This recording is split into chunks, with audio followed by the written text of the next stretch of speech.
How to make a collage on Instagram story. Hello guys, welcome back to another tutorial video. In today's video, I'll teach you guys how you can make a collage on Instagram story. So without any further ado, let's dive right in. First, open up your Insta. Make sure you're logged in. Then tap on your story on the top left.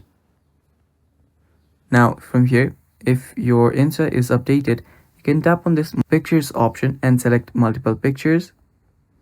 And after you tap on next, you'll get an option to create a layout which will collage. Now, if you don't have that feature, select a single picture.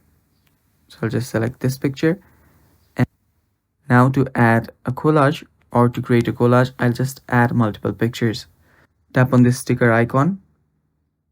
Then tap on your photo. It's right here. Then choose a picture that you want to add. So create a placement for it. You can place it wherever you want. Do the same for the next picture as well. You can keep on doing that. And there you go. You have just created a collage. Now add it to your story. And that's basically how you can make a collage on Instagram story. Thanks for watching guys. That's all for today's video. Stay tuned for more and bye-bye.